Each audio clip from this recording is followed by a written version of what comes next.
آپ لوگوں کو معلوم ہونا چاہیے کہ کتنی رکعات کس میں ہوتی ہے۔ تو نماز میں میں آپ کو بتاتا ہوں کہ فجر میں کل 4 رکعات ہوتی ہیں، 2 رکعات نماز سنت، 2 رکعات نماز فرض ہوتی ہیں۔ اور ظہر میں کل 12 رکعات ہوتی ہیں، 4 رکعات نماز سنت، 4 رکعات نماز فرض، 2 رکعات نماز سنت، 2 رکعات نماز نفل۔ عصر میں کل 8 رکعات ہوتی ہے، 4 رکعات نماز سنت، 4 رکعات نماز فرض۔ مغرب میں کل 7 رکعات ہوتی ہیں، 3 رکعات نماز فرض، 2 رکعات نماز سنت، 2 رکعات نماز نفل ہوتی ہے۔ عشاء میں 17 رکعات ہوتی ہے، 4 رکعات نماز سنت، 4 رکعات نماز فرض، 2 رکعات نماز سنت، 2 رکعات نماز نفل، 3 رکعات نماز وتر واجب العین اور 2 رکعات نماز نفل۔ جمعہ میں کل 14 رکعات ہوتی ہیں، 4 رکعات نماز سنت جو ہم پہلا پڑھتے ہیں، پھر امام صاحب 2 رکعات نماز جو سنت 2 رکعات نماز فرض پڑھاتے ہیں۔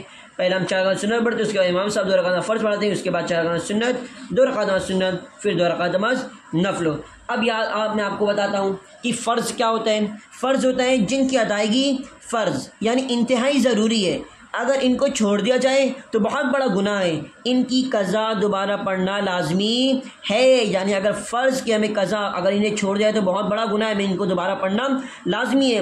واجب جن کی ادائیگی ضروری ہے لیکن فرض سے کم درجہ کی، اگر ان کو چھوڑ دیا جائے تو گناہ ہے، اس کی بھی قضا دوبارہ پڑھنا لازمی ہے۔ یعنی واجب جو عشاء میں 3 رکعت نماز ہے، اگر چھوٹ جاتی ہے تو اس کی قضا ہو جاتی ہے تو اس کی بھی قضا پڑھنا دوبارہ لازم ہے۔ سمجھ میں آ رہا ہے؟ فرض ہے، جس کو چھوڑ دیا جائے تو بہت بڑا گناہ ہے، اس کو قضا اس کی ہوگی تو قضا پڑھو، کیونکہ وہ لازم ہے، تم پر فرض ہے، تم پڑھو فرض۔ اور واجب بھی اسی طرح ہے کہ آپ اگر چھوٹ گئی تو آپ اسے پڑھو، لازم آپ پر۔ اب سنت موقدہ کیا؟ سنت غیر موقدہ۔ سنت موقدہ جن کو حضور صلی اللہ تعالی علیہ وسلم نے پابندی سے پڑھا، بغیر کسی وجہ ترک نہیں کیا، ان کی بھی ادائیگی ضروری ہے۔ بغیر کسی وجہ چھوڑنا گناہ ہے لیکن ان کی قضا نہیں۔ کیا سمجھ میں آیا کہ آپ صلی اللہ تعالی علیہ وسلم نے سنت موقدہ جو نماز تھی اس کو پابندی کے ساتھ پڑھا، بغیر وجہ کی ابھی بھی چھوڑا نہیں، ترک نہیں کیا، اور اس کی قضا نہیں ہے لیکن اس کو پڑھنا بہت ہی افضل ثواب ہے۔ اس کو چھوڑ دینا گناہ ہے، اس کو بغیر کسی وجہ چھوڑنا گناہ ہے لیکن قضا نہیں، لیکن پڑھنا بہت ہی افضلیت ہے، بہت ہی ثواب ہے، اس لیے آپ پڑھا کریں۔ اور آپ کو میں بتاتا ہوں سنت موقدہ ان میں کون سی ہے، ابھی میں یہ بتانے کے بعد آپ کو بتاتا ہوں ان میں سنت موقدہ کون سی ہے۔ سنت غیر موقدہ جن کو حضور صلی اللہ تعالی علیہ وسلم نے کبھی کبھی کیا اور کبھی چھوڑ دیا، ان کو پڑھنا بہت بڑا ثواب ہے لیکن بغیر کسی وجہ چھوڑنا گناہ ہے۔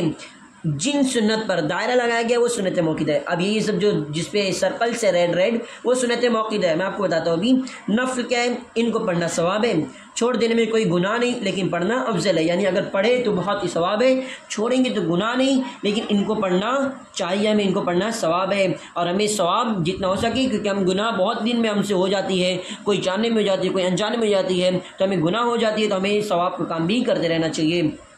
اب دیکھیں فجر میں اب سنت موقدہ آپ صلی اللہ علیہ وسلم نے جن کو بہت ہی پابندی سے ساتھ پڑھی، اس کو چھوڑنا ہمیں نہیں چاہیے لیکن اس کی قضا نہیں، لیکن ہمیں چھوڑنا نہیں چاہیے، اس کو پڑھنا چاہیے، کیونکہ اگر کوئی وجہ آ گئی آپ کے پاس تو آپ چھوڑ سکتے لیکن بلا وجہ نہیں چھوڑ سکتے۔ یاد رکھیں بلا وجہ نہیں چھوڑ سکتے، اس کو پڑھنا بہت ہی افضلیت ہے۔ تو سنت موقدہ فجر میں 2 رکعت نماز ہوتی ہے، ظہر میں سنت موقدہ 4 رکعت نماز ہوتی ہے، 4 رکعت سنت اور 2 رکعت نماز سنت ہوتی ہے، وہ سنت موقدہ ہوتی ہے۔ عصر میں ہوتی ہے، یہ عصر میں نہیں ہوتی، عصر میں 4 رکعت نماز جو سنت ہوتی ہے وہ غیر موقدہ ہوتی ہے اور فرض ہوتی ہے، وہ 4 رکعت فرض ہوتی ہے۔ مغرب میں 2 رکعت نماز سنت، آپ 3 رکعت نماز، بہت لوگ 3 رکعت نماز پڑھ کر مسجد سے نکل جاتے ہیں، یاد رکھیں 2 رکعت نماز سنت موقدہ، اس کو پڑھ کر ہی نکلیں۔ عشاء میں 2 رکعت نماز جو ہوتی ہے وہ سنت موقدہ ہوتی ہے، اور جمعہ میں 4 رکعت نماز جو ہم سنت پڑھتے ہیں وہ بھی سنت موقدہ ہوتی ہے، اور جو 4 رکعت نماز سنت اور 2 رکعت نماز سنت پڑھتے ہیں وہ بھی سنت موقدہ ہوتی ہے۔ امید ہے آپ لوگوں کو یہ سمجھ میں آیا ہوگا۔ اگر آپ لوگوں کو ہماری ویڈیو اچھی لگی ہو تو آپ اس کو شیئر بھی کریں اور ہماری ویڈیو کو لائک کریں، اور ہمارے چینل شیخ محمد نعیم آفیشیل کو آپ سبسکرائب کریں۔ اللہ حافظ، السلام علیکم ورحمۃ اللہ تعالی وبرکاتہ۔